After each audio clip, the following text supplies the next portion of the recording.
มันจะแบบใส่แบบตามที่หน้าซาทีตัวของเจ้าใต้ไม่เข้าใจผมไม่จำเป็นชุดเต็มเป็นคือพอยาอายุ3 ปีอยู่บ้านของเต็มขนาดสมบูรณ์แข็งแรงเจ็บของอ่อน3 ปีแล้วสาเหตุของเรียนการตัดสินก็จะมาเดือดร้อนชวนขนาดแต่ต้นมะพร้าว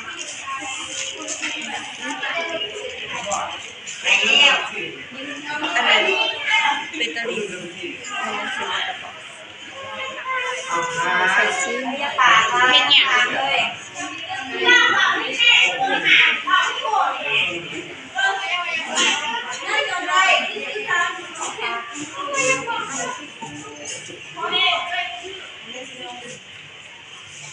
สบายดีพอยังดี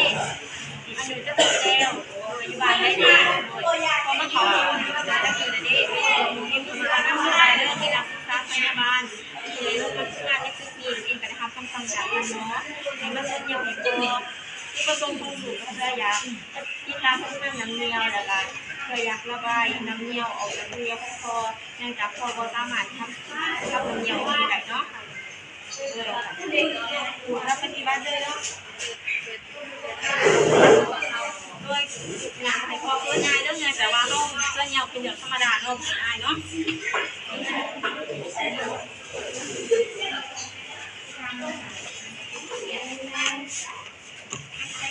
ขอเมียนะพอเริ่มสิถึงไม่ถึงเนาะ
เอาเงินให้เอ็นจีเลย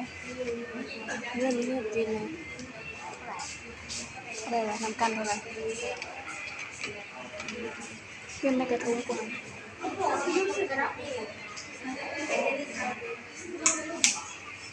ไม่ซื้อใครตัวจ้าพี่จ้าทำไมเอาเงินให้เอ็นจีเลยในกระทงกว่าเอาหาย15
อย่างจะโทรด้วย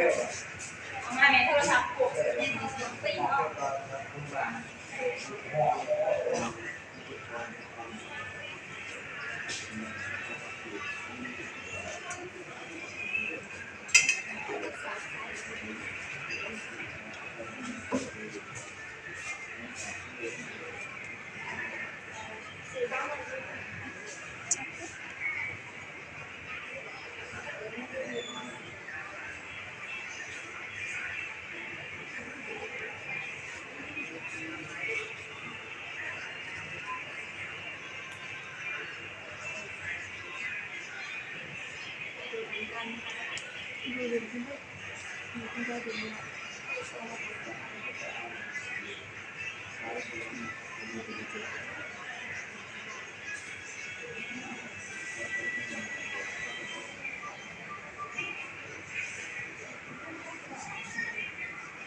เลยดูนะน้องไม่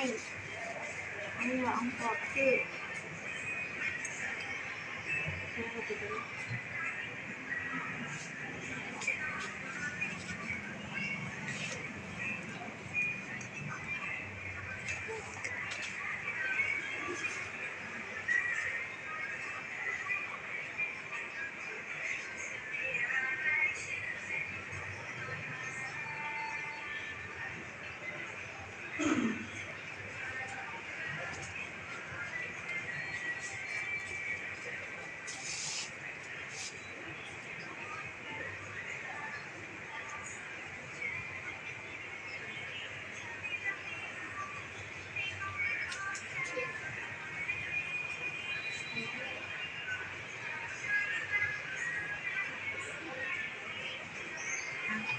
พอตอนนี้เล่นดูเมียท้ายส่วนกับไปเรื่องของอาปากหายใจเขาเลิกเนาะ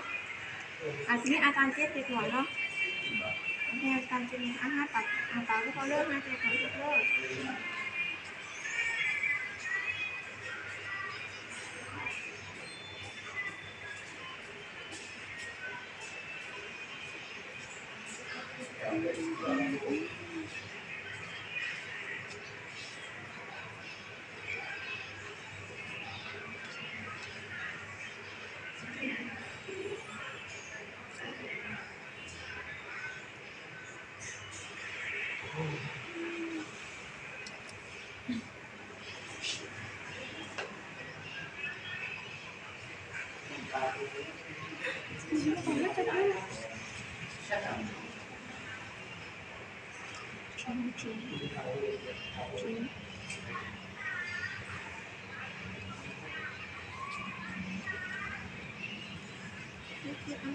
พิมมันตี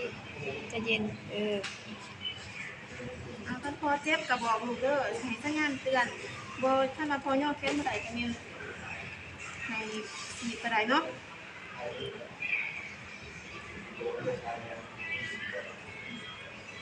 หายใจเขาเลิกเด้อ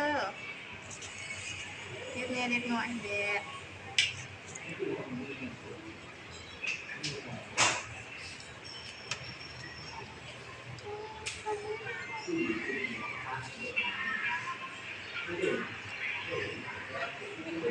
ดึงในมือให้กระดาษเดี๋ยวก็สิเลยเกาะเจ๊เขาดึงไงดึงไงไปเห็นดอกมือดึงไปได้แล้ว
เราดูฟิล์ม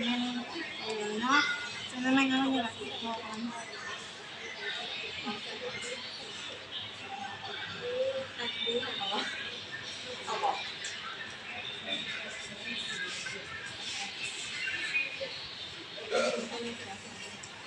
เขาเล่นดูอะไรง่ายๆพอเป็นที่เก็บหัวแล้วเนาะ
ด้วยตอนนี้ยังดูเลยส่วนใหญ่พอแล้วมีดูแม่ที่พี่แนะนำพอแล้วกันยาที่พี่น้องที่ไปอยู่ค่ะพอคือถ้าหากว่าพอมีอาการปวดท้ายนักหรือว่าจะไปเข้าห้องน้ำก็ไม่ต้องย่อท้องสูงเกินเนาะเพราะว่ามันจีดเนี่ยมันแล้วก็บอกให้พ่อค่ะว่าเอาน้ำเงาไปเลยเนาะคงพอเป็นเงาสีเย็นแต่ว่าเขาต้องมีการติดตามอาการเลยเนาะที่น้ำเงาก่อนเนาะแล้วตอนนี้แม่เท่าไรส่วนเงาให้คนเจ็บคือพอลำอายุ53 ปีวันเขาแต่งสนาสมบูรณ์เป็นที่หอบเรียบร้อยแล้วอันเงาเขาคนมีอาการขุ่นไม่เริ่มเนาะมือจะมาถึงแล้ว